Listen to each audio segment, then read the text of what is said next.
최찬송가 96장 예수님은 누구신가? 여러분 너무 잘하시는 찬송이에요. 오늘 성령론 구강을 하면서 예수님이 누구신지를 알아야 우리가 구원을 얻고 그 다음에 중생, 거듭남 이런 걸 하기 위해서 오늘 이 찬양을 예수님은 누구신가를 선곡하게 됐어요. 작사는 요셉 하트라는 분이 했고 영국 태생이고요. 목사님이세요. 그리고 이분은 젊은 시절에 기독교 무용론을 격렬하게 주장했어요. 바울처럼요. 예. 근데 기독교 가정에서 태어났지만 젊은 날 한때 그가 방탕한 길에 빠져서 의도적으로 하나님을 부인했어요. 그런데 1757년에 그가 어느 날 집 앞 가까운 교회에 가게 됐어요. 근데 그날따라 집회를 합니다. 거기에 참석했다가 하나님의 사랑 앞에 감격을 하고 그때부터 회심을 하게 됩니다. 그는 그날 설교를 듣고 기독교를 비판하기 위해서 그 교회 갔어요. 비판하려고 갔는데 거기서 거꾸로진 거예요. 하나님을 만난 거지요. 그 후로 2년 동안 그는 성경 공부와 기도 생활에 아주 그냥 엄청 열심을 했어요. 그래서 이 기간 동안 그가 많은 찬송지를 지었어요. 그 깨달은 은혜를 표현한 거. 이 찬송 씨도 그때 작시를 한 겁니다. 그래서 그는 그렇게 열심히 공부해 갖고 나중에 목사가 됩니다. 그래서 조셉 하트는 자신의 과거 생활을 경험으로 이 찬송 시를 짓게 되어요.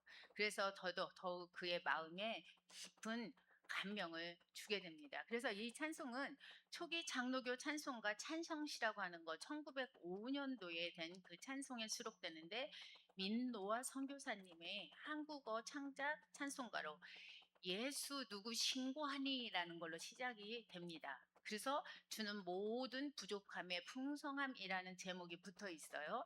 그리고 민노아 선교사님은 초기 한국 찬송가의 번역자요, 작시자로 찬송가 1908년에 편집자로서 한국 찬송가에 많은 공헌을 하신 분입니다. 그리고 작곡은 누가 했느냐? 장자크 루소라는 분이었고 프랑스 사람이에요. 그리고 그는 철학자고 사상가이고 찬송 작가입니다. 찬성시에는 현행 곡조가 아니고 세이플리라는 곡으로 되어 있고요. 신편 찬송가 1935년에는 루소의 곡이 첨부되어서 두 가지 곡이 수록이 되어 있어요. 그래서 루소의 오페라에서 따온 곡이다라는 말도 있습니다. 그리고 과연 여러분 당신에게 예수님은 누구실까요? 이에 대한 대답에 따라서 영생과 영벌의 결과를 낳을 수가 있어요. 그래서 회중교회 목사인 하트는요, 이 찬송시를 원래 오라 불쌍하고 가련한 죄인들이여라는 구절로 시작을 했다고 합니다. 그런데 이것이 그의 다양한 주제를 위해 작곡된 찬송에는 예수 그리스도께서 와서 그를 영접하라는 구절로 시작되는 7연 6행의 시로 수록되어 있었습니다. 후렴은요, 저자 익명의 탕자라는 찬송의 일부분이었고요. 예수님은 누구신가라는 물음으로 시작하여서 여러 나라로 주님을 여러 가지로 이제 주님을 이런 주님이다 저런 주님이다 이렇게 설명을 하고 있어요. 그래서 20가지가 되는 그 내용은 각 절마다 뚜렷한 통일성을 가지고 있습니다. 세상 그 무엇으로도 내 마음을 채울 수 없지요. 세상은 그 누구도 내 마음을 위로할 수도 없습니다. 오직 예수님만이 나를 위로해 주실 수 있고 나의 기쁨이 되시는 거예요. 그래서 우는 자에게 위로가 되시며 약한 자에게 강한 힘이 되신다는 이 찬송을 오늘 선곡해 봤습니다.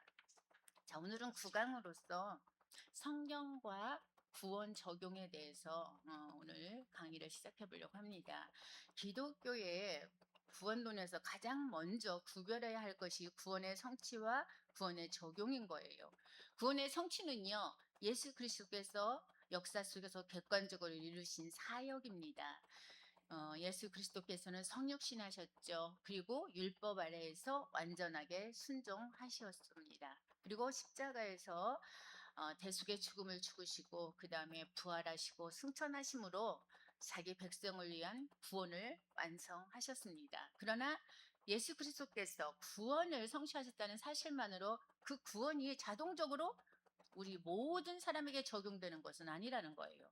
그리스도의 구원이 실제로 한 사람의 삶 속에 들어와야 돼요. 죄인이 그리스도와 연합되어야 하고요. 그리스도의 의가 그에게 전가되어야 하고 그리스도의 생명이 그 안에서 역사를 해야 합니다. 바로 이 일을 누가 하느냐? 성령님께서 하는 거예요.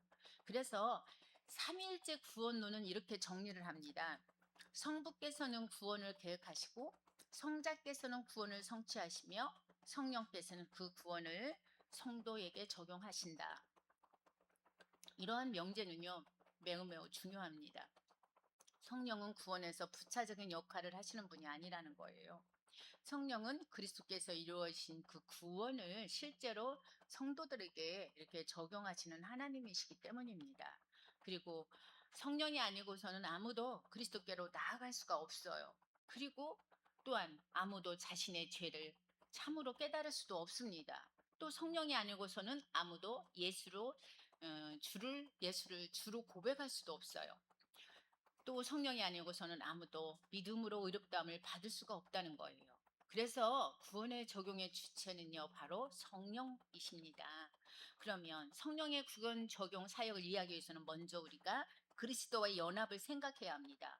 그 이유는 뭐냐? 바로 성령님께서는 구원을 우리에게 따로 주시는 것이 아니고요. 우리를 그리스도와 연합시킴으로써 그리스도께서 이루신 모든 구원의 은혜를 우리에게 적용하시기 때문입니다. 그래서 성령의 구원의 적용은 그리스도와의 연합을 통해서 이루어지므로 연합을 먼저 이해를 해야 합니다. 그리고 성령 사역을 그렇게 이해를 할 때 바르게 이해할 수가 있다는 거예요. 개혁주의의 구원론에서 성령의 핵심 사역은요, 죄인을 그리스도와 연합시키는 것입니다. 그 이유는 뭐냐? 성령님께서는 죄인을 그리스도와 연합하게 하심으로 그리스도께서 이루신 구원의 모든 은혜에는 뭐가 있어요? 칭의가 있죠. 또 양자됨과 성화와 영화를 말하는데 실제로 그런 걸 누리게 하시기 때문이에요. 그래서 그리스도와의 연합이 모든 구원에 이렇게 은혜를 받는 통로이기 때문에 성령의 가장 중요한 사역은 죄인을 그리스도와 연합시키는 데 있습니다. 그래서 개인 개혁주의의 이 구원론에서 성령은 죄인을 그리스도와 연합시키고 그 연합 안에서 그리스도의 모든 구속의 은혜를 신자들에게 적용하는 분이라는 거예요. 그래서 성령은 우리를 그리스도께 연결하시고 그리고 나서 그리스도 안에 있는 모든 구원의 유익을 우리에게 실제로 전달하십니다. 그래서 그리스도 안에는 의가 있고 생명이 있고 죄 사함이 있고요. 또한 양자됨이 있습니다. 그리고 성화와 그 다음에 영화의 은혜가 있어요. 그러나 이 모든 은혜는요, 그리스도와 분리되어서 주어지는 것은 아니에요. 연합이 돼 있어야지 따로따로 분리돼 있다는 거 아니에요. 그래서 존 머레이 학자는요, 구원의 적용을 설명하면서 이렇게 합니다. 그리스도와의 연합을 구원의 중심 구조로 보았다 이거예요. 그에게 있어서 중생이나 믿음이나 칭의나 성화는요, 각각 따로 떨어진 은혜가 아니라 그리스도와 연합한 자에게 주어진 다양한 구원의 유익이라는 거죠. 칼빈도 이렇게 비슷하게 말을 했어요. 뭐라고 했느냐? 칼빈은 그리스도께서 우리 밖에 계시는 한 그리스도께서 이루신 모든 것은 우리에게 유익이 되지 않는다고 보았습니다. 즉 뭐냐? 그리스도와 우리가 성령으로 연합되어야 그리스도의 은혜가 우리의 것이 된다는 거예요. 그래서 이제 성령께서 죽은 자를 살리신 게 바로 중생이라는 건데요. 중생은 리제너레이션이라고 해요. 그런데 이 리제너레이션의 정의를 우리가 중생에 대한 정의를 한번 살펴보면 성령께서 죄로 죽은 인간에게 새 생명을 주신 하나님의 주권적인 사역이 바로 중생이에요. 그래서 중생은 인간의 도덕적 개선이나 그다음에 종교적인 결심이 아니고 영적으로 죽은 사람이 새로운 생명을 얻는 영적 출생, 스피리추얼 벌스라고 해요. 우리 해피 벌스라 출생을 벌스라고 하잖아요. 그래서 스피리추얼 벌스라고 해요. 그래서 성경에 보면 요한복음 3장 3절에 나와요.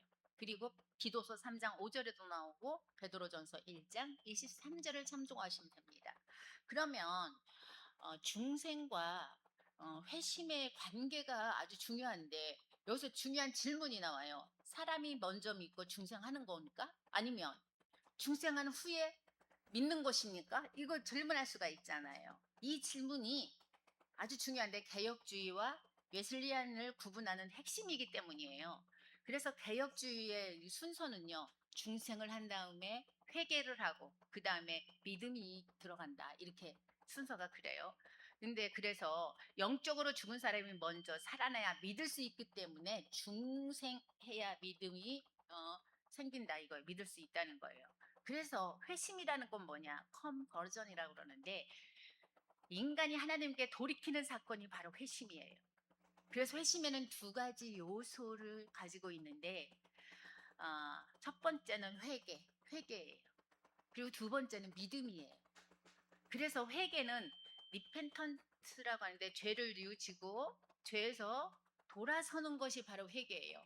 이게 우리가 어디를 가다가 잘못 길을 들어섰어. 차를 갖고 가자. 그럼 우리가 어떻게 해요? 돌아와서 저기 놓쳤네. 유턴 하잖아요. 그 턴. 그래가지고 우리가 리펜턴스라고 해요. 회개예요. 그래서 죄를 지시고 죄에서 돌이키는 거, 돌아서는 거. 믿음은 페이스라고 해요. 페이스라고 하는데 예수 그리스도를 구주로 믿고 의지하는 것을 바로 믿음이라고 해요. 믿음이 있어야 믿음을 하나님께서 보신다고 그랬잖아요. 그래서 회심이라는 거는 또 뭐냐? 이렇게 컨버전이라고 그러는데 리펜턴스 회개와 그다음에 페이스 믿음이 딱 결합한 게 바로 뭐예요? 회심이라는 거예요. 그러니까 죄를 딱 버리고 하나님께 돌아와서 예수 그리스도를 믿는 것이 바로 회심이라는 거예요. 그래서 그 개혁주의나 루터교나 웨슬리안 새 전통의 핵심의 차이는 바로 개혁주의는 살아났기 때문에 믿는다.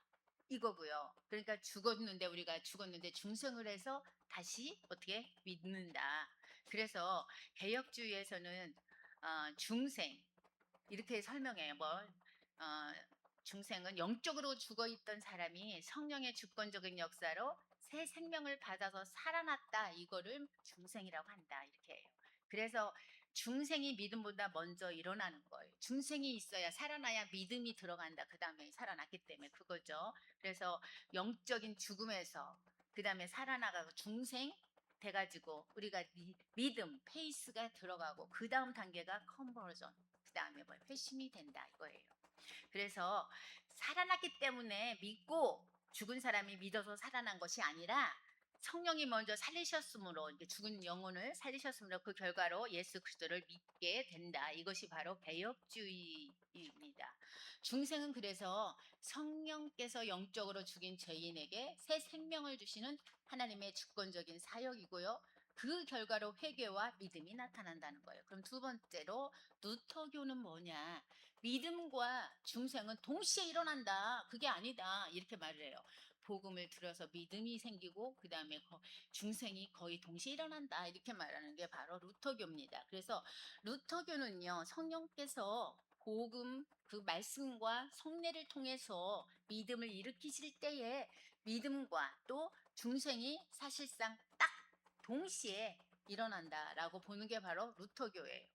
그러면 복음이 딱 선포됐어요. 선포되니까 어떻게 믿게 돼요. 그래서 바로 중생까지 같이 거의 동시에 일어난다. 핵심은 뭐냐? 믿음과 중생을 시간적으로 하지 않고 동시다. 우리는 따로따로 시간적으로 이렇게 차례차례 일어나는 게 아니다. 이렇게 말하는 거예요. 그래서 개혁주의는 살아났기 때문에 믿는다. 그래서 중생했기 때문에 믿고 루터교는 믿을 때 중생도 함께 일어난다. 믿음과 동시에 일어난다. 이렇게 말하는 게 바로 루터교고요. 그러면 세 번째로 웨슬리안 이게 바로 알미니안이라고 하는데 알미니안 웨슬리안인데요. 믿었기 때문에 중성한다. 이거는 이런 주장이에요. 그래서 순서는 뭐냐? 선행은혜라고요. 선으로 감사, 미리 당겨서 미리 감사한다고 하지 이것도 선행은혜라 해서 프리비니언트 그레이스라 해서 회 리턴 이렇게 리펜턴스 회개가 되고 그다음에 페이스 믿음이 그다음 단계가 바로 중생 리제너레이션 단계다. 그래서 선행 은혜란 뭐라 하나님께서 사람이 예수님을 믿기 전에 먼저 베푸시는 선 은혜 그거를 바로 선행 은혜라고 그래요. 그래서 사람은 죄로 인해서 스스로 하나님께 나아갈 수는 없지만 하나님께서 모든 사람에게 먼저 은혜를 주셔가지고 복음을 듣고 믿을 수 있도록 마음을 활짝 열어주시는 은혜가 바로 뭐냐? 선행 은혜라고 합니다. 예, 프리비니언트 그레이스라고 하는데요. 선행 은혜는요, 하나님께서 먼저 찾아오셔요. 그리고 사람이 예수님을 믿을 수 있도록 도와주시는 은혜예요. 얼마나 이게 감사합니까? 하나님 은혜가. 그렇죠? 그 은혜 아니었으면 우리가 어떻게 해요? 구원을 얻을 수가 없어요. 천국 갈 수가 없어요. 예. 그래서 알미단 웨슬리안 신학에서는 이 선행 은혜를 모든 사람에게 주시는 하나님의 은혜로 이해를 하면서 사람은 그 은혜에 응답하거나 거부할 자유의지도 주셨어요. 예, 그래서 자유가 있다고 보는 거예요. 그래서 믿음을 선택한 사람은 중성하게 된다라고 설명하는 게 바로 어디 알미니안 웨슬리안이라고 합니다. 그래서 우리는 세 가지 비교를 해봤어요. 그러면 우리가 이제 개혁주의, 그 다음에 루터교, 웨슬리안을 이렇게 비교를 해봤죠. 그러면 이 신학자들은 어떤 생각을 갖고 있느냐? 존 칼빈은요, 믿음은 중생의 열매다라고 말을 했고, 마틴 뉴턴은 성령께서 말씀을 통하여 믿음을 일으키신다라고 말을 했고요. 존 웨슬리는 하나님의 선행 은혜가 인간에게 믿을 능력을 주어서 믿을 때 중생이 일어난다라고 말을 했습니다. 그래서 중생은 그 부르심 안에서 새 생명을 주시는 성령의 사역을 말하고요. 회심은 그 중생한 사람이 회개와 믿음으로 하나님께 응답하는 것을 말합니다. 그리고 개혁주의는 중생이 믿음을 낳는다라고 말을 하고, 루터교는 중생과 믿음의 긴밀한 것이 동시에 일어난다 이렇게 말을 하고, 웨슬리안은 선행 은혜 아래서 믿음이 중생에 앞선다라고 설명을 하고 있습니다. 기독 네.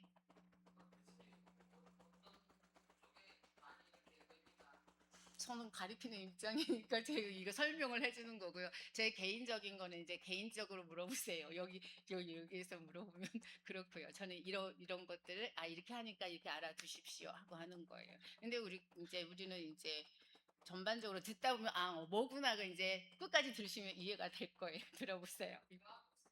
네. 네. 그래서 제가 아까 개혁, 그 다음에 루터, 그 다음에 저기 루터교, 알미니안 이렇게 말씀을 드린 거예요. 그래서 어, 칼빈 주인이 뭐 마틴 루터니 뭐 웨슬리니 해갖고 많이 말을 하잖아요. 예, 그거 설명하려면 또 오래 걸리니까 그건 개인적으로 잘 설명을 해드릴게요. 자, 기독교에서 중생이라는 거, 리제너레이션이라는 거는요, 성령의 역사로 영적으로 죽어 있던 사람이 새 생명을 얻는 것이 바로 중생이라 그랬어요. 그래서 예수님께서 말씀하신 거듭남, 우리 많이 나오죠. 거듭나라고. 니고데모에게도 말씀하셨죠. 그래서 본 어겐과 같은 의미를 바로 거듭남이라고 하는 건데요. 중생의 의미는, 중생은 바로 사람이 스스로 노력해서 되는 것이 아니에요. 내가 노력한다고 이루어지는 게 아니라 하나님의 은혜와 성령의 역사로 이루어지는 거예요. 그래서 우리가 지금 성령론을 배우는 거예요. 성령을 우리가 받지 않으면 어떻게 해요? 구원을 받아서 얻을 수가 없어요. 성령이 임하셔야 돼요. 그래서 항상 우리가 뭐라 했어요? 아침에 성령 충만을 주세요 해야지. 성령이 없으면 마음이 메말르고 화부터 나고 막 분노에 뭐예요? 믿지 못하게 되고 막 짜증나고 여러 가지 있잖아요. 그러니까 세상 사람들이 하는 뭐라 그럴까? 믿음 없는 상태 그거. 그래서 우리는 성령을 받아야 얼굴이 달라지잖아요. 그래서 저 사람은 보기만 해도 은혜가 돼. 그런 사람이 돼야 되기 때문에 항상 성령 충만을 구해야 됩니다. 그래서 중생의 의미는 영적으로 죽은 사람이 살아나는 거고요. 하나님의 자녀가 되는 새로운 출생을 말하는 거예요. 그리고 죄의 지배에서 벗어나 새 생명을 얻는 거고요. 새로운 성품과 새 마음을 받는 게 바로 중생을 말하는 거다. 대표적인 성경을 보면 요한복음 3장 3절에 보면 뭐라고 그랬어요? 사람이 거듭나지 아니하며 하나님의 나라를 볼 수 없다고 그랬어요. 요한복음 3장 5절에도 물과 성령으로 나지 아니하면 하나님의 나라에 들어갈 수 없다라고 말했어요. 그리고 에베소서 2장 1절에도 허물과 죄로 죽었던 너희를 살리셨다라고 했습니다. 디도서 3장 5절에도 우리를 구원하시되 중생의 씻음과 성령의 새롭게 하심으로 하셨나니라고 말씀하셨고, 베드로전서 1장 23절에도 너희가 거듭난 것은 썩어질 씨로 된 것이 아니요 썩지 아니할 씨로 된 것이라겠어요. 그래서 중생의 특징은 성령께서 행하시는 일이라는 거지요. 인간의 의지나 공로가 아니라 바로 하나님의 역사입니다. 하나님의 은혜가 아니면 우리가 이렇게 지금 이 순간에도 있을 수가 없는 거지요. 그래서 순간적으로 일어난다. 성장, 성화라는 것은 평생 동안 하는 거지만 중생은 새 생명이 시작되는 사건이에요. 그래서 새로운 본성이 생기는 것입니다. 그래서 죄를 미워하고 하나님을 사랑하는 마음이 생기는 거예요. 이제 중생이 되면 그다음에 중생이 되면 어떻게 돼요? 믿음을 낳아요. 어떤 믿음? 개혁주의에서는 성령께서 사람을 중생시키고 그 결과로 믿음이 나타난다고 설명을 하지요. 그래서 구원의 순서는 라틴어로 오르도 살루티스라고 하는데 이렇게 처음에 콜링이 있어요. 부르심이 있잖아요. 우리 하나님께서 부르셨어요. 그다음에 보면은 이제 중생이 있고 그다음에 회개와 믿음이 있고 그다음에 칭의가 있고 그다음에 양자됨이 있고 성화가 있고 영화가 있습니다. 이 순서들이 있는데 지금부터 하나씩 살펴보려고 합니다. 자, 개혁주의에서 구원의 순서는 예정론이라고 해서 예정이 있어요. 일렉션이라고 하는데요. 선택하고 선택하심이 있지요. 하나님의 선택을 말하는데요. 일렉션은 예정은요. 하나님께서 창세 전에 응? 자신의 은혜와 뜻에 따라 구원받을 자들을 선택하신 것을 말합니다. 그게 에베소서 1장 4절 5절을 참고해서 보시고요. 그다음에 부르심이 있죠. 콜링이요. 콜링은 효과적인 부르심은 이펙추얼 콜링이라고 그래요. 그래서 유효한 부르심을 말하는데 이 이펙추얼 콜링, 이 효과적인 부르심은 성령님께서 복음을 통해서 택하신 사람을 실제로 그리스도께로 부르시는 하나님의 능력 있는 부르심을 말하는 거예요. 그래서 이 부르심은요, 단순한 초청이 아니고 죄인이 믿음으로 응답하도록 역사하신 은혜의 부르심을 말하는 겁니다. 그리고 나서 중생이라는 걸 좀 전에 서두에도 설명드렸지만 리제너레이션이라는데 거듭남을 의미한 게 바로 중생입니다. 그래서 중생은 성령님께서 죄로 죽은 사람에게 새 생명을 주셔가지고 거듭나게 하시는 하나님의 주권적인 사역을 바로 중생이라고 하는데 중생은 인간의 노력이나 결단이 아니고요. 하나님의 은혜로 이루어진다 그랬어요. 그래서 그 결과가 회개와 믿음으로 나타나요. 그러면 회개와 믿음은 컨버전이라는데 회심을 의미하는데 회개와 믿음으로 하나님께 돌아오는 게 바로 컨버전은 중생한 사람이 성령의 역사 가운데 회개와 믿음으로 그리스도로 돌아오는 인간의 응답을 말하는 겁니다. 그래서 우리 신학에서는 회심은 중생의 결과이고 회개와 믿음이라는 두 요소를 포함한다.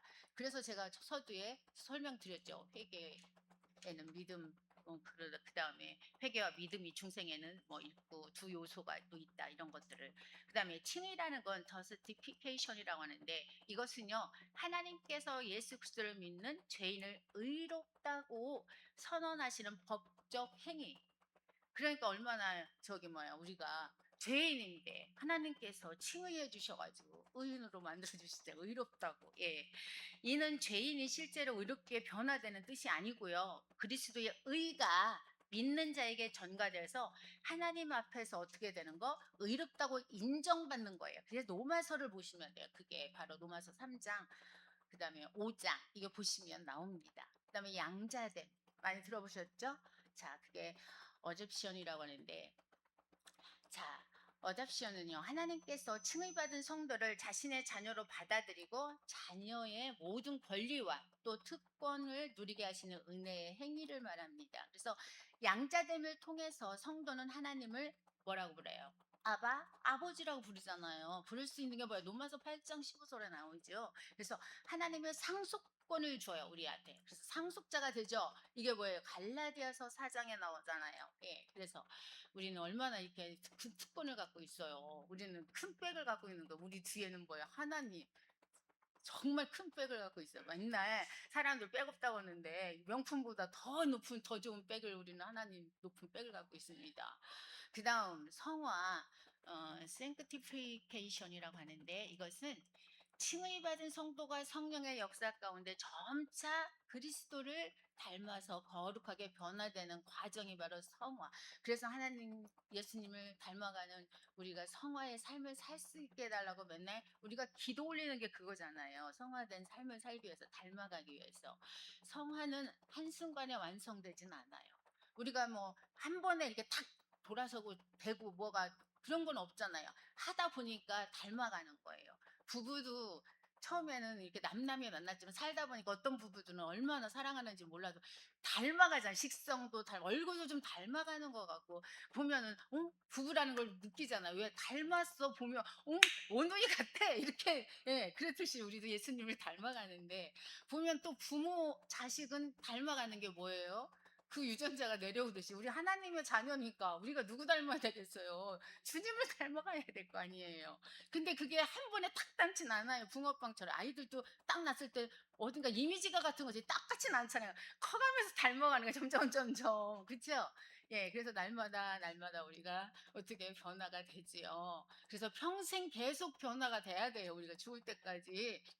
성도는 그래서 하나님의 말씀과 성령의 능력 안에서 죄를 딱 죽이고 의를 행하는 삶으로 살아가는 거. 이게 바로 데살로니가전서 4장에도 나오고 빌립보서 2장에도 나옵니다. 견인이라는 것이 있죠. 그다음 단계는 피서비어런스라고 하는데 성도의 견인을 말합니다. 그래서 하나님께서 중생을 시키셨잖아요. 그리고 칭의를 하신 성도를 끝까지 어떻게 믿음 안에서 보존하시고, 성도는 그럼 어떻게 돼? 하나님의 은혜로 믿음을 끝까지 지켜나가는 게 바로 견인입니다. 어렵지 않아요. 아, 견인이니까 무슨 차가 고장났을 때 견인하는 건가? 아, 예. 그렇죠. 성도의 견인은 인간의 능력이 아니고요. 하나님의 신실하심과 성령의 보존하시는 은혜에 근거한다고요. 그래서 요한복음의 10장에 나오고 빌립보서 1장 6절에도 나옵니다. 영화라는 게 있죠. 그 다음 단계는 글로리피케이션이라고 하는데 이것은 구원의 마지막 단계예요.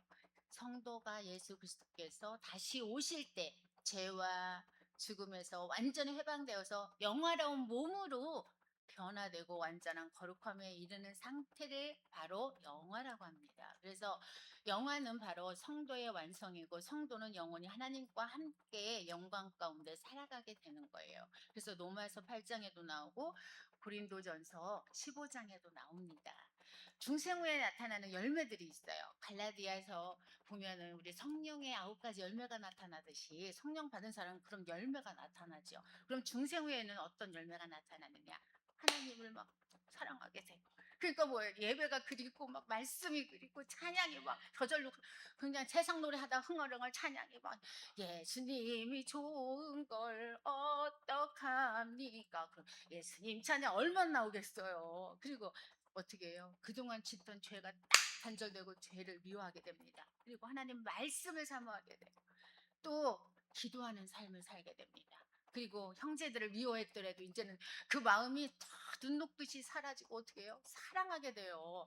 그리고 성령의 열매가 점차적으로 나타나요. 갈라디아서에 있는 그 성령의 9가지 열매가 이제 나타나기 시작하는 거예요. 그래서 중생은 인간이 자기를 개선하는 것이 아니고요. 중생은 도덕적인 결심도 아니에요. 중생은 종교적 분위기에 감동받는 것도 아니고 중생이라는 것은 새 생명의 창조인 거예요. 그동안 내가 영적으로 죽은 사람이었다면 이제 새 생명으로 탄생되는 거. 그게 바로 중생이에요. 그래서 요한복음 3장에서 예수님이 뭐라 했습니까? 니고데모에게 말씀하셨잖아요. 사람이 거듭나지 아니하면 하나님 나라를 볼 수 없다고 했어요. 니고데모는 어떤 사람입니까? 유대인의 지도자였어요. 그는 율법도 알았고요. 종교적인 지식도 많았습니다. 도덕적으로도 존경받는 사람이었을 거예요. 그런데 예수님은 그에게 뭐라고 했어요? 너는 더 배워야 한다. 더 알아야 돼. 지식적으로 더 많이 쌓아. 그런 말씀 하지 않고 뭐라고 했습니까? 너는 더 노력해야 한다라고도 말씀하지 않으시면서 거듭나야 한다라고 말씀하셨어요. 여기서 거듭난다는 표현은요. 위로부터 나다라는 의미를 가지는데 거듭난다는 것은 단순히 다시 태어나는 것이 아니고요. 하나님으로부터 새 생명을 받는 것. 이게 바로 거듭나는 것입니다. 거듭난다는 것은 사람의 노력으로 되는 것이 아니에요. 그래서 하나님께서 성령을 통해서 새 생명을 주시는 게 바로 거듭나는 거예요. 그래서 중생은 인간 내부에서 자연스럽게 발생하는 변화가 아니라 위로부터, 곧 하나님께로부터 오는 새 출생, 새로운 뭐예요? 내 생명이 새로 태어나는 거, 이것입니다. 예수님께서도 이어서 이렇게 말씀하셨잖아요. 육으로 난 것은 육이요, 영으로 난 것은 영이라고 했어요. 그래서 이 말씀 뭐예요? 인간의 본성적 한계를 보여주는 건데, 육은 육을 낳잖아요. 타락한 인간은 스스로 영적 생명을 만들어낼 수가 없습니다. 영적 생명은요, 성령님께서 주셔야 하기 때문이에요. 그래서 요한복음 3장이 아주 중요합니다. 왜요? 중생이 성령의 사역임을 분명하게 보여주는 게 바로 요한복음 3장에 있기 때문이에요.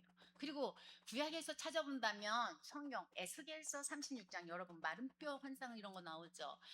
그래서 중생 교리를 이해할 때는 구약의 중요한 본문은 에스겔 36장입니다. 그래서 에스겔 36장은 하나님께서 죄를 죽은 사람의 마음을 새롭게 하시고 새 영을 주시고 성령을 통해서 새 생명을 주시는 약속을 담고 있기 때문에 아주 중요하지요.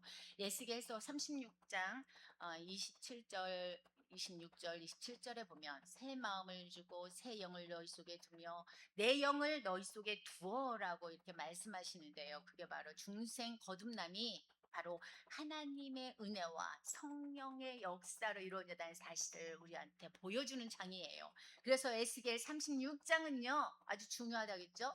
중생의 교리를 설명하는 대표적인 구약으로 여겨집니다. 조직 신학적으로 본다면 중생은 몇 가지의 특징을 가지고 있어요. 첫째, 중생은 단독적인 은혜입니다. 뭐냐, 하나님께서 홀로 행하시는 사역이라는 거예요. 인간은 중생에 절대 협력한다고 뭐 그게 이루어지는 게 아니에요. 내 노력으로 중생이 되는 게 아니고 죽은 자가 자기 부활에 협력할 수 없듯이 영적으로 죽은 죄인은 자기 중생에 협력할 수가 없다는 거예요. 그러면 두 번째는 중생은 내적이고 근본적인 변화인데요. 중생은 외적인 행동 몇 가지가 바뀌는 정도가 아니에요. 인간의 그 마음과 성향과 의지나 욕망의 방향이 바로 새롭게 변화되는 거예요. 새 생명으로 탄생하는 거예요. 세 번째, 중생은 믿음의 원인입니다. 아, 개혁주의에서 전통을 보면 중생이 믿음보다 논리적으로 선행한다고 말을 하지요. 이것은 사람이 중생한 후에 오랜 시간이 지나야 믿는다는 뜻은 절대 아니에요. 실제 경험에서는 중생과 믿음이 거의 동시에 나타날 수도 있어요. 그러나 논리적으로 성령님께서 먼저 마음을 이렇게 살리시기 때문에 사람이 복음을 믿게 된다는 거예요. 영적으로 죽인 것을 살려줘서 중생을 시키셔서 복음을 믿게 만든다 이거죠. 그리고 네 번째, 중생은 말씀과 함께 역사한다는 거예요. 성령은 보통 복음의 말씀을 통해 중생의 은혜를 베푸셔요. 그래서 말씀과 성령이 이렇게 딱 떨어져서 되지 않고 분리되지 않는다는 거죠. 그래서 신학자들은 이런 생각으로 말을 하죠. 그들의 견해는 아우구스티누스는 인간의 의지가 죄로 인해서 속박되고 있다고 보았어요. 인간은 은혜 없이 하나님께로 돌아갈 수가 없다 이거예요.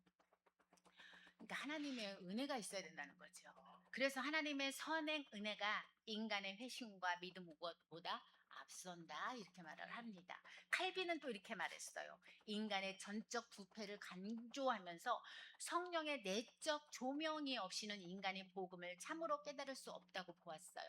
그래서 칼빈에게 성령은 말씀을 통해서 인간의 마음을 열고 또한 그리스도께로 이끄는 분이시다라고 말을 했어요. 그러면 루이스 벌코프는 뭐라고 했느냐? 중생은 새 생명의 원리가 인간 안에 섬기는 심기는 하나님의 행위다.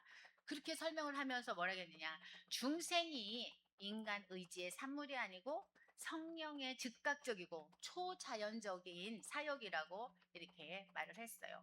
그리고 존 모레이라는 사람은 중생을 구원 적용의 시작으로 이해를 하면서 중생이 믿음과 회개의 원천이라고 설명을 했습니다. 즉 뭐냐? 사람이 믿기 때문에 살아나는 것이 아니고요. 살아났기 때문에 믿는다는 거예요. 예. 그게 바로 개혁주의하고 맞죠. 그래서 정리를 해드린다면 중생이라는 것은 성령님께서 죄인의 마음을 어떻게 해요? 살리시는 은혜이고요. 믿음과 회개의 뿌리이다. 좀 고차원적으로 너무 차원 높게 설명을 했나요? 예, 정리를 낸 것 같아요. 그러면 두 번째로 우리 회심이라는 걸 보겠어요. 회심이라는 건 컨버전이라고 하는데 죄와 자기 중심의 삶에서 돌이켜 가지고 하나님께로 돌아와요. 그리고 예수 그리스도를 믿고 그의 살았던 그 삶의 방향이 근본적으로 바뀌는 게 바로 회심이에요. 즉, 그 생각과 마음과 그 삶의 주인이 자신이었던 것이 하나님으로 바뀌는 영적인 전환이에요. 즉, 쉽게 설명한다면 여러분 사랑하는 사람이 생기잖아요. 그러면 어떻게 해요? 포커스를 누구한테 맞춰요? 어떻게 하면 잘 보일까 하고 사랑하는 사람한테 맞추듯이 맞잖아요. 내 삶이 아주 없어지고 그 사람한테 맞추는 거야. 자나깨나 뭔 생각해? 사랑하는 사람. 뭘 좋아할까? 뭐 어떻게 하면 될까? 막 그래서 어떤 옷을 입을까? 뭘 먹을까? 어디를 갈까? 뭐를 해줘야 좋아할까? 막 그러다 보니까 어떻게 해요? 글도 어떤 글을 써야 이렇게 달콤살 해가지고 잘 넘어올까? 그렇듯이 어떻게 좀 구체적인 설명이 조금 되는지 몰라도 그렇게 내 위주의 삶이었다면 그 삶을 탁 접고 누구의 그 사람 위주의 삶으로 바뀐다는 거예요. 자녀를 낳아보신 분들은 더 잘 알죠. 자기 삶이 없어져. 자녀를 올인하잖아요. 거의 어렸을 때 보세요. 너 혼자 커하진 않잖아요. 그렇지 않아요? 예, 그런 것 같아요. 회심의 그래서 요소는요. 죄를 깨닫는 거예요. 자신의 죄를 인정하는 거. 두 번째, 회개를 해요. 죄를 버리고 하나님께 돌아와요. 그리고 세 번째는 예수 그리스도를 믿습니다. 구주와 주님으로 영접을 하는 거예요. 그리고 네 번째는 새로운 삶을 사는 거예요. 이제 성령님의 인도하심을 따라 이제 변화된 삶을 살아가는 거예요. 그 성경에 뭐가 있느냐? 사도행전 3장 19절에 보면 그러므로 너희가 회개하고 돌이켜 너희 죄 없이 함을 받으라 이렇게 말씀하셨어요. 마가복음 1장 15절에도 회개하고 복음을 믿으라고 했습니다. 그러면 회심은 뭐냐? 죄에서 하나님께로 돌아와서 예수 그리스도를 믿음으로 삶의 방향이 완전히 180도로 바뀌는 영적인 변화다. 그러면 회심과 회개의 차이가 있어요. 회심 컨버전과 회개 리펜턴스의 그 차이점이 뭐냐? 회개는 죄를 깨닫고 슬퍼하면서 죄에서 돌이키는 거고요. 회심은 회개를 또 포함하고 하나님께로 돌아와서 예수 그리스도를 믿는 전인격적인 방향 전환을 바로 회심이라고 합니다. 그 쉽게 설명하면 회개는 리펜턴스는요. 죄에서 돌이키는 것이고 회심 컨버전은요 하나님께로 돌아서는 것이다 이렇게 정의를 할 수 있겠죠. 그래서 회개가 떠남의 성격이 강하다면 회심은 돌아감의 성격이 강하지요. 그래서 회심 안에는 회개와 믿음이 함께 들어 있어요. 그래서 회심이 더 큰 거죠. 회개, 믿음 이런 게 함께 거기에 포함되니까 우리 그 수학 공식에 보면 이게 포함 함수 이거 나오듯이 자 그래서 회심과 중생의 관계, 컨버전과 리제너레이션의 관계는 뭐냐? 중생은 리제너레이션이라고 하는데 성령님께서 죽은 영혼을 새롭게 살리시는 하나님의 내적인 역사. 이 속이 변해야 뭐가 되잖아요. 속이 안 변하면 그대로 있어. 그치요? 그래서 회심은 그 은혜를 받은 사람이 실제로 회개를 하고 믿음으로 하나님께 돌아오는 그것을 말해요. 그러면 중생은 하나님께서 우리 안에서 새 생명을 주시는 일이고 회심이라는 건 뭐냐? 컨버전은 그 사람이 하나님께로 돌아오는 실제 변화 그거를 말하는 거예요. 그래서 어, 회개는 죄에서 돌이키는 것이고 회심은 회개와 믿음으로 하나님께 돌아서는 것이며 그러면 중생은 뭐냐? 그 회심이 가능하도록 성령님께서 먼저 어떻게 해요? 새 생명을 주시는 하나님의 은혜라는 것입니다. 그래서 회심에는 두 가지 요소가 있다고 그랬죠. 하나는 뭐예요? 회개이고 리펜턴스고요. 그 다음에 하나는 믿음, 페이스예요. 회개는 죄로부터 돌아서는 거라 했어요. 믿음은 그리스도께로 나아가는 거고요. 그래서 이 둘은 절대로 분리될 수가 없습니다. 그래서 참된 믿음은 반드시 회개가 따라요. 동반을 하지요. 그리고 참된 회개, 리펜턴스는 반드시 그리스도를 향한 믿음, 페이스로 나아가는 겁니다. 그래서 성경에 보면 사도행전 2장에 나오죠. 오순절 설교 후에 사람들의 마음에 찔림을 받았다고 했잖아요. 그래서 그들은 베드로와 사도들에게 우리가 어찌할꼬 하고 물었다고 했어요. 베드로는 회개하라고 선포했지요. 여기서 회심은 단순한 감정적 반응이 아니에요. 그들은 십자가에 못 박은 예수가 주와 그리스도가 되셨다는 그 복음의 선포를 듣고 그 마음의 찔림을 받았어요. 그래서 말씀과 성령의 역사가 함께 나타났을 때, 설교했을 때 어떻게 해요? 3천 명 이상이 회심하고 돌아왔다고, 회개하고 돌아왔다고 그 말이 나오잖아요. 회심이라는 건 컨버전, 말씀을 통해서 일어나는 거예요. 말씀을 들을 때 어떻게 해요? 믿음이 생긴다고 논말씀에 나오잖아요. 들으면서. 그러니까 말씀을 들으려면 어떻게 해요? 전파하는 사람이 없는데 어떻게 듣느냐? 그렇게 또 말하잖아요. 우리는 그래서 때를 얻든지 못 얻든지 어떻게 해요? 전파해야 되겠어요? 안 해야 되겠어요? 해야지요. 어떻게 하나님 나라 우리 혼자만 가지 않고 하나님께 때를 얻든지 못 얻든지 뿌리라겠잖아요. 전파하라겠잖아요. 성경에 또 보면 이런 게 있지요. 사도행전 16장에 보면 루디 아는요 바울의 말을 듣고 있었어요. 그런데 성경은요 주께서 그 마음을 열어서 바울의 말을 따르게 하셨다라고 말했어요. 그 마음을 열지 않으면, 사랑하는 사람을 앞에다 뒀을 때 그 사람이 마음을 안 열어주면 사랑이 안 이루어지잖아요. 그치요? 사귈래도 그쪽에서 NO 하면 못 사귀어요. 그렇잖아요. 나만 짝사랑하게 되고 혼자만 좋다 말아. 근데 그쪽가 예스 하려면 마음을 움직이게 움직였어야지. 뭐를 잘 보이든 뭘 하든. 그리고 마음을 일단은 움직여야 되잖아. 그럴 때 그 마음을 움직이게 하는 게 바로 성령님이라고 여기서 말하잖아요. 그치요? 예, 쉽게 설명해 드리면 그거예요. 이 본문은 회심의 신비를 잘 보여주는데 바울은 말씀을 전했어요. 그리고 루디아는 그 말씀을 들었어요. 그러나 결정적으로 주님께서 그 마음을 움직이게 한 것은 성령님이었다는 거예요. 이것이 성령의 적용 사역인 거예요, 바로. 예, 그래서 외적 말씀 선포와 내적인 마음 열림이 함께 일어날 때 참된 회심이 일어난다는 거예요. 조직 신학적으로 정리를 해드린다면 회심은 중생과 구별은 되지만 분리되지는 않는다는 거지요. 그래서 회심은 성령님께서 생명을 주시는 하나님의 내적 사역이라는 겁니다.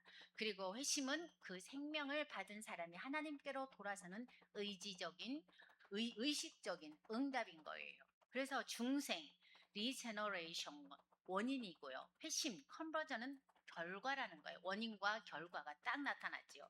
이들은 실제 경험에서 긴밀하게 연결이 되어 있는데요. 회심은 세 가지 차원을 포함하고 있어요. 첫 번째 지성적 차원과, 두 번째는 정서적 차원과, 세 번째는 의지적 차원을 가지고 있습니다. 그래가지고 이 세 가지는요. 첫 번째 지성적 차원은, 사람은 복음을 알아야 하잖아요. 그렇죠? 자신이 죄인이라는 사실과 그리스도께서 죄인을 위해 죽으셨다는 사실, 부활하신 그리스도만이 유일한 구주라는 사실을 알아야 된다는 게 지성적 차원을 말하는 거고요. 두 번째, 정서적 차원이라는 거, 이모셔널 디멘션이라고 하는데, 이거는 참된 회심에는 죄에 대한 슬픔과 하나님 앞에서의 두려움과 은혜에 대한 감사와 예수 그리스도에 대한 사랑이 포함된 걸 말합니다. 그러면 세 번째, 의지적 차원, 벌리셔널 디멘션이라고 하는데, 이 회심 방향, 회심은 뭐라겠어요? 우리가 방향을 딱 어떻게 전환하는 거라겠잖아요. 죄를 따르던 사람이 하나님께로 방향 전환을 하는 거야. 돌리는 거예요. 자기 의를 의지하던 사람이 그리스도를 의지하는 걸 바로 의지적 차원이라고 합니다. 그래서 신학자들은 이렇게 이런 견해를 갖고 있어요. 청교도 신학자들은 회심을 매우 진지하게 다루었는데, 그들은 단순한 종교적 감동과 참된 회심을 구별했어요. 그래서 참된 회심은 죄에 대한 깊은 지각, 또 그리스도에 대한 신뢰나 또한 삶의 방향 전환을 포함한다고 보았어요. 그렇지만 조나단 에드워드는 참된 신앙 감정과 거짓 감정을 구별했어요. 그는 강한 감정 자체가 회심의 증거는 아니라고 보았습니다. 참된 회심은요, 하나님을 하나님으로 사랑하고 또 그리스도의 아름다움을 보고 거룩한 삶의 열매로 나타나기 때문이에요. 그게 거짓이 아니라 참으로 나타나는 거예요. 거짓으로 하는 건 언제든 뽀록나요. 드러납니다. 그치요? 진실은요, 항상 어떻게 해요? 거짓이 아니기 때문에 참된 거예요. 그리고 다섯 번째, 회개입니다. 성령님께서 죄를 죄로 보게 하는 게 바로 회개잖아요. 회개, 이거 회심은요, 첫 번째 요소가 바로 회개예요. 그래서 회개는 리펜턴스라겠죠. 회개는 단순한 후회하는 것이 아니에요. 후회는 자기 중심적일 수 있잖아요. 사람은 죄 자체를 미워하지 않으면서 죄의 결과 때문에 후회할 수는 있어요. 죄는 안 미워하고 왜 그랬을까 하고 후회할 수는 있어요. 그러나 성경적인 회개는 하나님 앞에서 죄를 죄로 인정하고 죄에서 돌이켜갖고 누구한테 하나님께로 돌아오는 것, 향하는 것입니다. 그러면 성경의 고린도후서 7장에 보면은요, 바울은 고린도후서 7장에서 하나님의 뜻대로 하는 근심과 세상 근심을 구별하는 걸 보여줬어요. 세상 근심은 절망과 자기 연민으로 끝나잖아요. 그러나 하나님의 뜻대로 하는 근심은 회개에 이르게 한다 했어요. 참된 회개는 단지 마음이 괴로운 상태가 아닙니다. 그것은 성령님께서 죄를 깨닫게 하시고 또 죄에서 돌이켜 하나님께로 나아가게 하는 은혜가 있다는 거예요. 그러면 누가복음 15장에도 볼까요? 탕자의 비유가 우리 누가복음 15장에 나와요. 그러면 그게 얼마나 탕자가 어떻게 됐느냐? 탕자가 아버지의 집을 떠나서 자기 욕망 따라 살지 않았습니까? 그러다가 어떻게 됐어요? 결국에 돈 떨어져 뭐 하니까 어떻게 자기 집이 생각고 그리웁잖아. 그러니까 자신의 비참을 깨닫고 그때서 어떻게 해요? 그러니까 죄를 깨달았다는 거야. 그리고 나서 누구 아버지께로 아버지 하고 가잖아요. 그런데 그 아버지가 이놈아 어쩌겠어 하냐. 얼마나 끌어안고 그 그지를 갖다가 한 그지 그지를 갖고 어떻게 해요? 입히고 씻기고 잔치하고 가락지도 끼우고 그게 바로 하나님이에요. 우리가 죄인으로 이렇게 하나님. 우리도 똑같아요. 이스라엘 백성들하고 보면은 잘 나갈 때는 안 찾아요. 못 나갈 때 아이고 하나님 하면 하나님께서 또 이렇게 또 풀어주시고 반겨주시고 맞아주시고 사랑해주시고 깨닫게 하시고 또 우리가 또 그러다가 또 그 은혜를 또 배운 만큼까지 잊어먹고 또 나가 세상 밖으로 또 나가고 똑같아요. 이 아버지께로 돌아오잖아요. 여기서 바로 회개는 단순한 감정 변화가 아니에요. 이 탕자의 그 회개는. 그는 실제로 방향을 바꾼 거예요. 아버지를 떠났던 사람이 바로 아버지한테로 다시 돌아왔잖아요. 유턴해서 나갔다가 다시 왔어요. 잘못했네 하고. 예, 성경적 회개는 바로 이런 방향 전환인 겁니다. 자, 이거 회개에는 세 가지 요소가 있어요. 어떤 거? 조직신학적으로 정리를 해드리면 첫 번째, 죄에 대한 지식. 두 번째, 죄에 대한 슬픔. 세 번째, 죄에서 돌이키는 의지적 변화입니다. 그러나 회개는 칭의의 공로가 아닙니다. 칭의라는 거 여러분 많이 들어보셨죠? 예, 로마서에 많이 나오고. 자, 칭의 서스티피케이션은요. 죄인을 믿음으로 의롭다고 선언하시는 하나님의 법적인 선언이라고 그랬어요. 자, 칭의는 그러면 예수 그리스도를 믿는 사람을 하나님께서 그리스도의 의를 근거로 죄는 용서하시고 의롭다고 선언하시는 사건을 바로 칭의라고 해요. 그러면 칭의는 뭐냐? 죄인이 의인이 되는 것이 아니고요. 하나님께서 의롭다라고 선언해 주신 것이 바로 칭의라는 거예요. 내가 죄인인데 나 의인 됐어가 아니에요. 착각하시면 안 됩니다.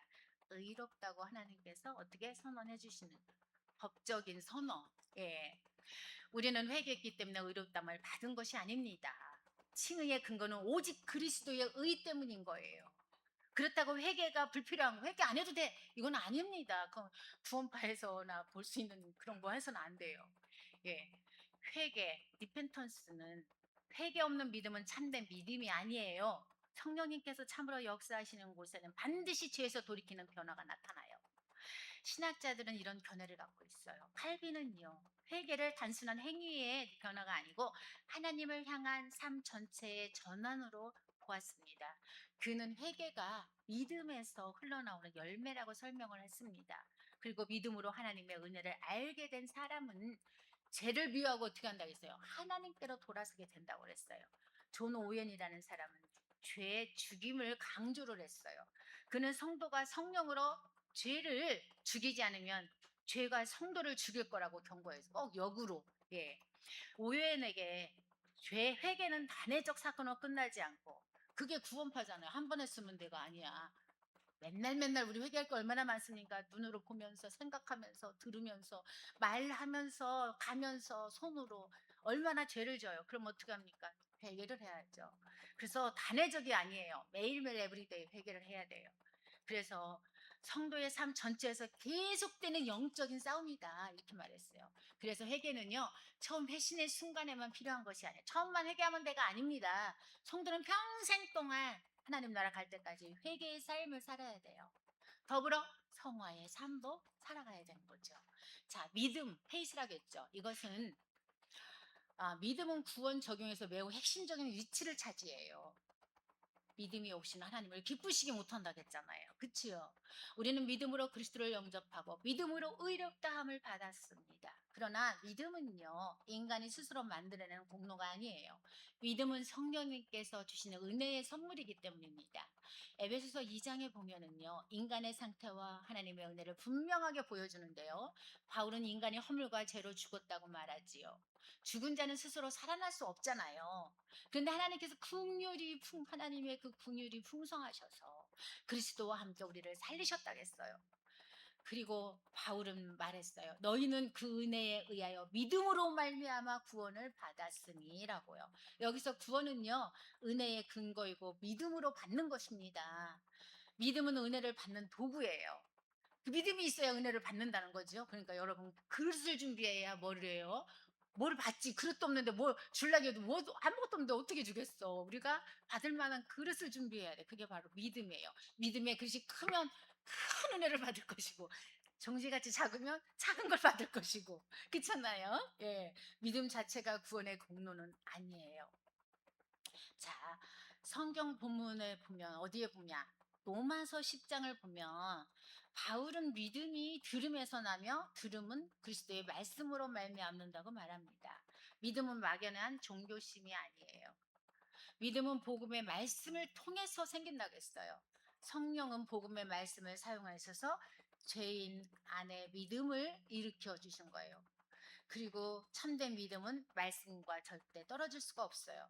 성령님께서 주시는 믿음은 그리스도의 복음을 붙드는 믿음을 말하는 거예요. 그럼 믿음에도 세 가지 요소가 있어요. 첫째, 노티티아라고 하고요. 두 번째, 아스센수스라고 하고요. 세 번째, 피투키아라고 합니다. 조금 어렵죠? 이것을 이제 풀어드릴게요. 첫 번째, 노티티아라는 건 지식을 말해요. 지식. 믿음은 내용을 가져요. 예수 그리스도가 누구신가? 그분이 무엇을 하셨는가? 그러면 예수 그리스도의 십자가와 부활, 또 구원의 복음을 아는 것이 왜 그분만이 구주이시를 알아야 우리가 지식적으로 알아야 복음의 내용을 바르게 안다는 거예요. 모르면 믿을 수가 없잖아요. 누군지는 알고 믿어야 되잖아요. 안 그렇습니까? 그게 바로 지식. 라틴어로 노티티아라고 합니다. 노티티아. 예. 로마서 10장 17절에 믿음은 들음에서 나며 들음은 그리스도의 말씀으로 말미암았느니라라고 말씀했어요. 그러면 두 번째, 아스센수스라고 하는데 이것도 라틴어라서 조금 세요, 발음이. 자, 어리 우리 동의한다 뭐 그러잖아요. 동의입니다. 믿음은 복음의 내용이 참되다는 것을 인정하는 거예요. 단순히 들었다는 것만으로 충분하지 않아요. 복음이 진리라는 내적 동의가 필요하다는 거지요. 그러나 동의만으로 구원에 이르지는 못합니다. 자, 야고보서 2장 19절에 보면 뭐라겠어요? 귀신들도 믿고 떤다겠어요. 그렇지 않습니까?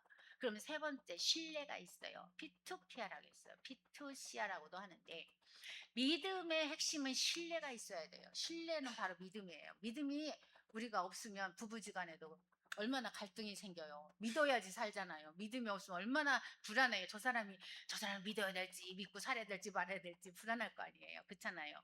무슨 사업을 할 때도, 동업을 한다 해도 이 사람 믿어야 돼, 말아야 돼. 얼마나 불안하겠습니까? 그치요? 자기 자신을 그리스도께 맡기는 거예요. 참된 믿음은 예수님이 구주이시다라고 의탁하고 믿는 겁니다. 예수님이 나의 유일한 구주이시다라고 의탁하는 거. 머리로 하는 믿음이 아니고요. 삶을 예수님께 맡기는 믿음. 그거 쉽지 않아요. 내 삶을. 내가 다 짊어지고 가잖아요. 교회 와서 기도합니다. 주님 전에 하나님 이거 맡아주세요. 갈 때는 그 짐을 다 또 다시 싸갖고 들고 가요.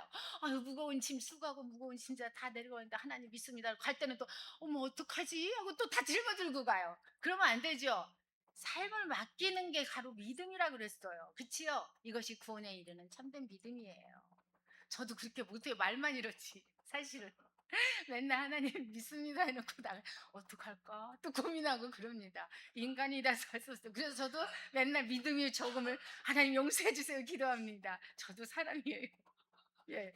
그래서 제가 항상 이렇게 저기 누구한테 무슨 공격을 당하면 저 신이 아닙니다. 딱 그래요. 목사이기 전에 저도 사람입니다. 가끔 저도 사람으로 봐주세요. 저도 그래서 회개합니다. 그렇게 얘기해요. 솔직히 얘기합니다. 예, 요한복음 1장 12절에 보면 뭐라겠습니까? 영접하는 자, 곧 그 이름을 믿는 자들에게 하나님의 자녀가 되는 권세를 주셨다겠어요. 그러면 신학자들의 견해를 한번 볼게요. 말틴 루터는 믿음으로 의롭다함을 받은 교리를 종교 개혁의 핵심으로 보았잖아요. 그는 믿음을 단순한 지식이 아니라 그리스도께 자신을 맡기는 신뢰로 이해를 했어요. 그럼 칼빈은 뭐라겠느냐? 믿음을 성령의 조명에서 나오는 확신으로 설명했어요. 그리고 그는 성령께서 복음의 약속을 마음에 인치실 때 사람이 그리스도를 참으로 믿게 된다고 보았습니다. 그러면 존 머레이는 뭐라겠느냐? 믿음을 그리스도와 연합하는 수단으로 설명했어요. 그래서 믿음은 그리스도를 받아들이고 그리스도 안에서 주어지는 모든 구원의 유익을 받는 도구라겠어요. 그러면 이제 칭의라는 거 서두에 많이 설명해 드렸는데 칭의, 저스티피케이션이라는 거를 한번 설명해 드릴게요. 칭의는요. 하나님께서 죄인을 그리스도 안에서 의롭다고 선언하는 법정적 행위라 했잖아요. 그러면 칭의는 인간의 내면이 점진적으로 변화되는 과정이 아니에요. 점차적으로 변화되는 게 아니에요. 성화되는 과정이 아니고 그것은 성화라겠잖아요. 칭의는 하나님의 법정적인 죄인이 법정에서 이제 우리가 이제 무슨 법을 법정에 갔다고 해요. 그러면 땅땅땅 쳐주잖아요. 판사가. 그러면 죄인이 의롭다고 선언되는 사건. 그게 바로 이게 뭐예요? 칭의라는 거예요. 얼마나 감사해요. 그렇죠? 그래서 칭의의 의미는 죄인을 예수 그리스도를 믿는 믿음으로 의롭다고 선언하신 하나님의 법적 행위다. 그래서 칭의에는 특징이 나타나요. 한 번 이루어지는 사건이에요. 매번 칭의가 이루어지는 게 아니라 전적으로 하나님의 은혜로 이루어져요. 그리고 세 번째 믿음으로만 받는 거예요. 칭의는. 그리고 네 번째 그리스도의 의가 우리에게 전가되는 겁니다. 그리고 나서 우리는 어떻게 됩니까? 로마서 3장에 보면 바울은 모든 사람의 죄를 범하였고 하나님의 영광에 이르지 못한다고 말했잖아요. 칭의는 바로 이런 핵심이 있는데 은혜라는 거예요. 두 번째 칭의의 근거는 그리스도의 속량이고 세 번째 칭의는 믿음으로 받는다는 거. 네 번째 칭의는 율법의 행위가 아니라 하나님의 의에 근거한다는 겁니다. 그리고 성경 로마서 4장을 보시면 바울은 아브라함의 예를 들었고요. 로마서 5장을 보면 칭의의 결과를 또 말을 해요. 칭의의 결과는 하나님과의 화평이에요. 그리고 조직신학적으로는 몇 가지로 이렇게 핵심을 설명하고 있는데 첫 번째 칭의는 법정적 선언이고 두 번째 칭의의 근거는 바로 그리스도의 의다. 우리의 회개와 믿음과 순종과 성화가 칭의의 근거는 절대 아닙니다. 헷갈리시면 안 돼요. 세 번째 칭의는 믿음으로 받는다. 네 번째 칭의는 단회적이고 완전한 사건이다. 그래서 신학자도 마틴 루터는 칭의의 교리를 교회가 서고 넘어지는 조항으로 보았습니다. 그는 인간의 행위로 하나님 앞에 설 수가 없으며 오직 그리스도의 의를 믿음으로 받아 의롭다함을 받는다고 보았어요. 칼빈은 또 칭의를 justification, 이 칭의라는 것을 그리스도와의 연합 안에서 이렇게 딱 이해를 했습니다. 그는 그리스도께서 우리에게 주어질 때에 우리는 그리스도 안에서 의롭다함을 받고 또 성화와 함께 받는다고 보았어요. 또 그러나 칭의와 성화는 여러분 꼭 구별해야 돼요. 성화는 어떻게 돼요? 좀 평생 하는 거지만 칭의는 단회적이라겠습니다. 꼭 잊어버리면 안 돼요. 그러면 중생과 회생과 회심과 믿음과 칭의의 관계 이 네 가지를 종합해서 설명해 드릴게요. 자, 첫째, 성령께서 중생시키고요. 두 번째, 중생한 사람은 회심을 하고요. 세 번째, 회심은 회개와 믿음을 포함하고 네 번째 믿음으로 그리스도를 붙든다는 거고 다섯 번째 하나님은 믿는 자를 의롭다 하신다 했어요. 그러나 이 순서를 시간적으로 이렇게 첨차적으로 분해해서는 안 되고요. 실제 경험에서는 중생이 나타나고 그다음에 중생함으로 회개와 믿음과 칭의가 매우 밀접하게 연결되어 나타난다는 것은 여러분이 또 기억하시면 돼요. 그래서 논리적으로는 중생이 믿음에 앞선다는 거, 경험적으로는 중생과 믿음과 칭의가 거의 동시에 일어날 수 있다는 거, 이 균형도 중요합니다. 인간의 결단을 중생보다 앞세우면 구원의 시작을 인간에게 돌리게 되는 거가 되고요. 또 반대로 또 인간의 회개와 믿음을 약화시키면 복음에 대한 인격적 응답의 중요성을 놓치게 됩니다. 그래서 여러분이 칭의와 성화를 혼동하지 말아야 된다고 한 거예요. 꼭 기억하시기 바랍니다. 칭의는 뭐라 그랬어요? 하나님께서 의롭다고 인정한 거, 단번에 선언하신 거. 한 번 성화는 의롭게 된 사람이 거룩하게 살아가는 과정. 평생 우리가 성화를 하며 살아가야 된다는 거. 그래서 이걸 비유를 둔다면 칭의는 법정에서 무죄 선고받는 거라고 보시면 되고요. 또 성화는 그 이후에 새로운 삶을 무죄 선고를 받았으니까 어떻게 거기서 나왔으니까 어떻게 새로운 삶을 살아간다 이렇게 딱 정리하시면 돼요. 그래서 칭의와 성화를 혼동하면 두 가지 문제가 생기기 때문에 혼동하지 말라는 거예요. 왜요? 칭의를 성화처럼 이해하면 성화는 늘 불안해져요. 왜? 자신의 변화 정도가 어떻게 되나 하고 하나님 앞에 의롭다함을 확신하게 하기 때문에 내가 지금 의로운가 아닌가 맨날 이걸 불안하게 체크해야 되잖아. 그래서 안 되고요. 두 번째, 성화를 칭의처럼 이해해서 거꾸로 그렇게 된다면 거룩한 삶의 필요성을 약화시키기 때문이에요. 이미 의롭다함을 받았는데 맨날 왜 의심하고 있어? 그러면 안 되죠. 변화는 중요하지 않다. 이렇게 오해할 수가 있다는 거예요. 그래서 헷갈리면 안 돼요. 그래서 칭의와 성화는 구별돼야 하지만 절대 분리해서는 안 되고요. 칭의는 성화의 근거이고 성화는 칭의의 열매라는 거예요. 그래서 여러분이 꼭 오늘 기억하실 것은 예수 그리스도께서 주신 구원은요, 성령 안에서 우리에게 실제가 됩니다. 성령님께서 역사하실 때 죽은 자가 살아나고요. 또 성령님께서 역사하실 때에 죄인이 회개를 하며 믿음이 생기고 또 우리는 그리스도 안에서 의롭다함을 받습니다. 이것이 성령과 오늘 구원 적용하는 복음, 그것을 오늘 설명해 드린 거예요. 여기까지입니다. 감사합니다.